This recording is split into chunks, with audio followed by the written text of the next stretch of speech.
മലപ്പുറം ജില്ലയിൽ പെരിന്തൽമണ്ണയ്ക്കടുത്ത് കാമ്പ്രം എന്ന സ്ഥലത്ത് നടന്ന കൊലപാതക കേസ്. 2007 ഏപ്രിൽ നടന്ന മറിയ എന്ന സ്ത്രീയുടെ കൊലപാതക കേസ്. അന്നൊരു ശനിയാഴ്ച ഉച്ചകഴിഞ്ഞ് നാട് ഞെട്ടിത്തെറിച്ചുകൊണ്ടാണ് മറിയ എന്ന സ്ത്രീയുടെ കൊലപാതക വിവരം അറിഞ്ഞത്.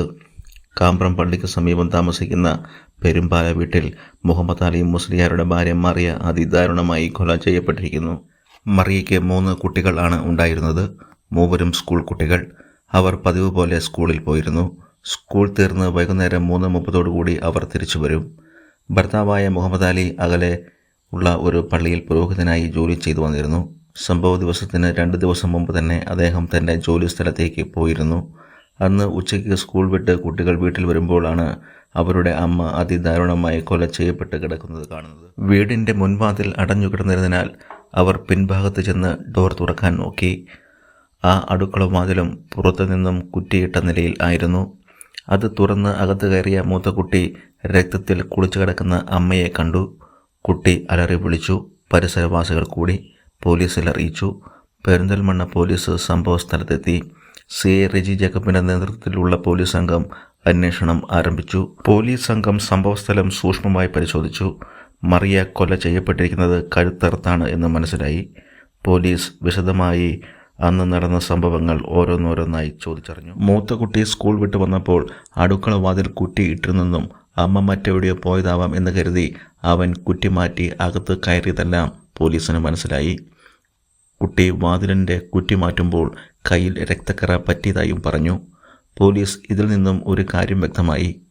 കുട്ടിയുടെ കയ്യിൽ പറ്റിയ രക്തക്കറ വാതിൽ കുറ്റിയിൽ വരുവാനുള്ള സാഹചര്യം അത് കൊലയാളിയുടെ കയ്യിൽ നിന്നുമുള്ള രക്തമാകാനുള്ള സാധ്യത ഉണ്ട്. ഒരുപക്ഷെ കൊലപാതകി തൻ്റെ കൃത്യം നടത്തുമ്പോൾ കൈ മുറിയുകയോ മറ്റോ ചെയ്താൽ അയാൾ വീടിന് പുറത്തിറങ്ങി വാതിൽ കുറ്റിയിടുമ്പോൾ കുറ്റിയിൽ രക്തം വരാം. അതാവാം പിന്നീട് കുറ്റി തുറക്കുവാൻ ശ്രമിച്ചപ്പോൾ കുട്ടിയുടെ കയ്യിൽ പറ്റിയതും. പോലീസ് ഇതിനോടകം മറിയുടെ സ്വർണ്ണമാല നഷ്ടപ്പെട്ടതും മോഷണ ശ്രമത്തിനിടയിലാണ് കൊലപാതകം നടന്നത് എന്നും മനസ്സിലാക്കിയിരുന്നു. പട്ടാപ്പകൽ അയൽപ്പക്കക്കാരും കാണാതെ, പരിസരവാസികൾ ആരും കാണാതെ ആരാണ് കൊലപാതകം ചെയ്തതെന്ന് മനസ്സിലാക്കാനാവാതെ പോലീസ് ഇരുട്ടിൽ തപ്പി. അപരിചിതരായ ആരെയും കണ്ടതായി ആർക്കും ഓർമ്മയില്ല. കവർച്ച നടത്തിയതിനു ശേഷം കൊലപാതകം നടത്തിയത് ഒരുപക്ഷെ മോഷ്ടാവ് ആരാണ് എന്ന് മറിയയ്ക്ക് തിരിച്ചറിയാൻ പറ്റിയതാവും കാരണം. പോസ്റ്റ്മോർട്ടത്തിൽ നിന്നും ആദ്യം തല ഭിത്തിയിൽ ഇടിപ്പിച്ച് ബോധം നഷ്ടപ്പെടുത്തിയ ശേഷം കത്തിക്കൊണ്ട് കഴുത്തിറക്കുകയായിരുന്നു എന്നതും വ്യക്തമായി. അപരിചിതനായ ഒരു കുറ്റവാളിക്ക് ബോധം നഷ്ടപ്പെട്ട മറിയയെ സ്വർണ്ണമാല കവർന്നെടുത്തതിനു ശേഷം വീട്ടിലെ തന്നെ കത്തി ഉപയോഗിച്ച് കഴുത്തിറത്ത് കൊല്ലേണ്ട കാര്യമില്ല എന്നും പോലീസ് മനസ്സിലാക്കി. ഇതിൽ നിന്നെല്ലാം പോലീസ് ചില ധാരണകളിലേക്കെത്തി. മറിയയ്ക്ക് പരിചിതനായ ഒരാൾ മറിയുടെ മാലയ്ക്കായി ഭിത്തിയിലിടിപ്പിച്ച് അബോധാവസ്ഥയിലാക്കി. പിന്നീട് കഴുത്തറുത്ത് കൊന്ന് അടുക്കള വാതിൽ കുറ്റിയിട്ട് പുറത്തിറങ്ങിപ്പോയി. പോലീസ് ഉദ്യോഗസ്ഥൻ കുറ്റവാളിയിലേക്ക് എളുപ്പത്തിൽ എത്താൻ ചില മാർഗങ്ങൾ തേടി. മറിയയ്ക്ക് പരിചിതനായ ആൾ ആണ് കൊലപാതകിയെങ്കിൽ അയാൾ ഒന്നും അറിയാത്തവനെ പോലെ മറിയയുടെ ശവസംസ്കാര ചടങ്ങിൽ പങ്കെടുത്തേക്കാം. അല്ലെങ്കിൽ ശവസംസ്കാര ചടങ്ങിൽ പങ്കെടുക്കാതെ മാറി നിൽക്കുന്ന ആളുകളിൽ പരിചയക്കാർ ആരെങ്കിലും ഉണ്ടോ എന്ന് എളുപ്പത്തിൽ കണ്ടെത്താം. അങ്ങനെ CI ആയിരുന്ന പോലീസ് ഉദ്യോഗസ്ഥൻ ഇന്നുവരെ ചെയ്യാത്ത ഒരു പരീക്ഷണത്തിന് തയ്യാറായി. അദ്ദേഹം കുറച്ച് ചെറുപ്പക്കാരായ പോലീസുകാരെ ശവസംസ്കാര ചടങ്ങിലേക്ക് കൊണ്ടുവന്നു. അവരൊക്കെ പത്രപ്രവർത്തകർ ആണെന്ന മട്ടിൽ ജനങ്ങൾക്കിടയിൽ സ്ഥാനമുറപ്പിച്ചു. അവിടെ കൂടിയിരുന്ന വൻ ജനാവലിക്ക് ഉള്ളിൽ അവർ തങ്ങളുടെ ഐഡന്റിറ്റി വെളിപ്പെടുത്താതെ അവർക്കിടയിൽ നിന്നു. പോലീസ് ഉദ്യോഗസ്ഥൻ്റെ നിർദ്ദേശമനുസരിച്ച് പോലീസുകാർ മാക്സിമം ആളുകളോട് പരിചയപ്പെടുന്ന ഭാവത്തിൽ സംസാരിക്കണം എന്ന് പറഞ്ഞിരുന്നു.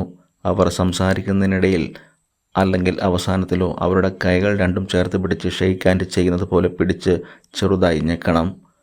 CI ഉദ്യോഗസ്ഥൻ്റെ നിർദ്ദേശമനുസരിച്ച് പോലീസുകാർ അവിടെ വന്ന പലരോടും കുശലങ്ങൾ പറഞ്ഞ് അവസാനം ഒരു ഷെയ്ക്ക് ഹാൻഡ് നൽകി. അങ്ങനെ ചെയ്ത ഒരു പോലീസുകാരൻ പറഞ്ഞു, ഞാനൊരു യുവാവിനെ ഷെയ്ക്ക് ഹാൻഡ് നൽകിയപ്പോൾ അയാൾ അയ്യോ എന്ന് പറഞ്ഞു എന്ന്. പിന്നീട് പോലീസ് ആ യുവാവിനെ കേന്ദ്രീകരിച്ച് പോലീസ് അയാളെ ചോദ്യം ചെയ്തു. ചോദ്യം ചെയ്യലിൽ അയാൾ ആദ്യം ആ മുറിവ് ബസിൻ്റെ ഡോർ അടച്ചപ്പോൾ ഇടയിൽപ്പെട്ട് മുറിഞ്ഞതാണെന്ന് പറഞ്ഞു. പിന്നീട് ഒരു ഡോക്ടർ പരിശോധിച്ച് അത് മൂർച്ചയുള്ള ആയുധം മൂലമുള്ള മുറിവാണെന്നും ഡോർ അടഞ്ഞ് ഉണ്ടാകുന്ന തരത്തിൽ ഉള്ള മുറിവല്ല എന്നും പോലീസിനെ അറിയിച്ചു. ഡോർ അടച്ച് മുറിവ് പറ്റി എന്ന് പറഞ്ഞ ബസിന്റെ ജീവനക്കാരോട് ചോദിച്ചപ്പോൾ ബസിന്റെ ഡോർ കെട്ടിവെച്ചിരിക്കുകയായിരുന്നുവെന്നും ഡോർ അടച്ച് മുറിവുണ്ടാകുവാൻ സാധ്യത ഇല്ല എന്നും അറിയിച്ചു. യുവാവിന്റെ കള്ളവാദങ്ങൾ ഓരോന്നോരോന്നായി പൊളിഞ്ഞു. അയാൾ അവസാനം ഗത്യന്തരമില്ലാതെ കുറ്റസമ്മതം നടത്തി. ജാഫർ എന്നാണ് അയാളുടെ പേര്. മറിയുടെ അയൽവാസി തന്നെയാണ് അയാൾ. മറിയുടെ കഴുത്തിലെ സ്വർണ്ണമാല കരസ്ഥമാക്കുവാനാണ് അയാൾ ക്രൂര കൊലപാതകം ചെയ്തത്. പോലീസിന്റെ വ്യത്യസ്തമായ അന്വേഷണ രീതി കൊണ്ട് വളരെ വേഗം തന്നെ കുറ്റവാളിയിലേക്ക് എത്തിച്ചേരുവാൻ കഴിഞ്ഞു. ഡോർ കുറ്റിയിൽ കണ്ട ചെറിയ രക്തത്തുള്ളി കൊലപാതകയുടേത് ആയിരിക്കാമെന്നും അത് ഒരു കയ്യിലെ മുറിവിൽ നിന്നാണെന്നും കൊലപാതകി മറിയുടെ പരിചയക്കാരനായതിനാലാണ് കഴുത്തറുത്ത് അബോധാവസ്ഥയിലായ മറിയെ കൊലപ്പെടുത്തിയതെന്നും പരിചയക്കാരനായതിനാൽ ശവസംസ്കാര ചടങ്ങിൽ പങ്കെടുക്കുവാൻ സാധ്യത ഉണ്ടെന്നുമുള്ളതായ പോലീസിന്റെ നിരീക്ഷണവും അനുമാനവും വ്യത്യസ്തമായ അന്വേഷണ രീതിയും മൂലം കുറ്റവാളി വേഗത്തിൽ പിടിയിലായി.